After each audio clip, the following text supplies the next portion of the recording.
अस्सलाम वालेकुम friends and welcome to history हमारे साथ।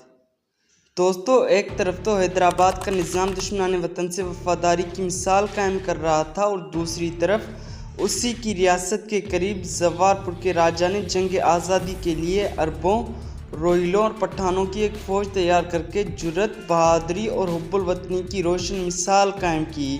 वो पहले ही नाना साहब की खुफिया इनकलाबी जमात में शरीक था।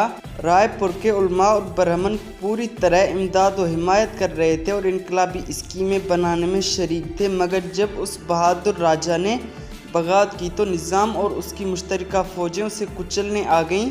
राजा ने खुद को कमज़ोर देखकर और मुकाबला मुनासिब न समझकर फरवरी 1858 ईस्वी में हैदराबाद का रुख किया तो नवाब सालार जंग ने गिरफ्तार करके अंग्रेज़ों के हवाले कर दिया। जब उस राजा से इनकलाबी साजिश और लीडरों का नाम वगैरह बताने के लिए कहा गया तो उसने साफ इनकार कर दिया।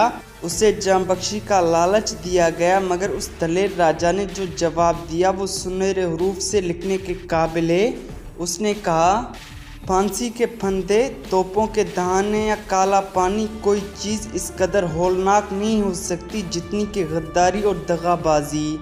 मैं चोर डाकू नहीं हूँ, इसीलिए फांसी न दो बल्कि मुझे तोप से उड़ा दो और तुम देखना कि मैं किस कदर इस्तकलाल और खामोशी के साथ तोप के सामने खड़ा हो जाऊँगा। उसको काला पानी की सज़ा दी गई, मगर उस गयूर और खुददार राजा ने एक पहरेदार का पिस्तौल लिया और अपनी ज़िंदगी का खात्मा करके कैद हयात से भी आज़ाद हो गया। दोस्तों, नरगुन के राजा ने भी बगावत की, मगर उस वक्त जब जवारपुर को कुचला जा चुका था, यानी मई 1858 ईस्वी में उस राजा ने अपनी मुख्तसर फ़ौज से दुश्मन को शिकस्त फाश दी और अंग्रेज़ अफसर मूनसन का सर काटकर अपनी रियासत में लटकाया, मगर उसका सौतीला भाई अंग्रेज़ों से मिल गया, लिहाजा दोबारा तसादुम में शिकस्त हुई। राजा भेस बदल कर निकल गया और चंद दिन बाद गिरफ्तार करके 12 जून 1858 ईस्वी को फांसी दी गई। उसकी माँ और रानी पानी में छलांग लगाकर हमेशा की नींद सो गईं। 8 अगस्त 1858 ईस्वी को एक रेजिमेंट ने बगावत की। उस रेजिमेंट ने खुद ही दरख्वास्त की थी कि हमें बागियों के मुकाबले पर भेजा जाए और उन्हें मंगलौर से मद्रास होकर कलकत्ता भेजा जा रहा था, मगर कलकत्ता भेजे जाने की खबर सुनकर उन्होंने दरख्वास्त की कि 1834 ईस्वी के अहकाम की रूह से उनकी तनख्वाह में इजाफा किया जाए और भत्ता मिले। अंग्रेज़ अफसरान ने उस वक्त खैरियत उसी में देखी कि उनको वक्ती तौर पर तसल्ली देकर बेला दें और मुतमिन कर दें। चुनाचे ऐसा ही किया गया, मगर उस फौज ने साफ साफ इनकार कर दिया कि वो अपने वतनी भाइयों से लड़ने को तैयार नहीं हैं और आगे न जाएंगे। लिहाजा उनको तोप खाने से घेर कर ज़बरदस्ती घोड़े और हथियार छीन लिए गए और ये पौनाली के मकाम पर हुआ जो मद्रास से 13 मील दूर है। दोस्तों, पौना में नाना साहब का एक इश्तिहार अंग्रेज़ों के हाथ लगा जिसमें वहाँ की आवाम से बगावत कर देने की अपील की गई थी और अंग्रेज़ अफसरों के कत्ल पर बाकायदा इनाम का ऐलान था। इश्तिहार में ये भी लिखा था कि नाना साहब कसीर फ़ौज के साथ अनकरीबी पौना आ रहे हैं और जब तक वो आएँ तमाम अंग्रेज़ों का खात्मा कर दिया जाए। कोई और काबिल ज़िक्र वाक़या पौना में पेश नहीं आया, क्योंकि अंग्रेज़ों ने हिफाजती तदाबीर करके बगावत को उठने से पहले ही दबा दिया। उस इलाके में कोल्हापुर, सतारा और सावंत वादी में बगावत हुई। मुकर्ररा तारीख से पहले ही 31 जुलाई को कोल्हापुर में बगावत के शोले बुलंद हो गए। उधर सतारा में एक हिंदुस्तानी चपरासी गिरफ्तार किया गया जो 22 प्यादा बम्बई रेजिमेंट को बगावत की तरगीब दे रहा था।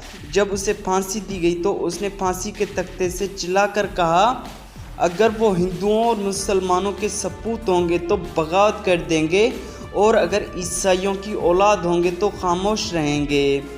चुनाचे सतारा के गयूर हिंदू मुस्लिम सपूतों का खून खोल उठा और उन्होंने बगावत कर दी।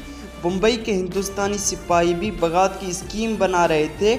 उनका प्रोग्राम ये था कि पहले मुंबई में बगावत करें और फिर पौना पर कब्ज़ा कर लें, मगर अंग्रेज़ अफसर फॉरेस्ट ने भेस बदलकर इनकलाबी रहनुमाओं और खुफिया स्कीमों का पता लगाया और इस तरह उस बगावत को उठने से पहले ही दबा दिया गया।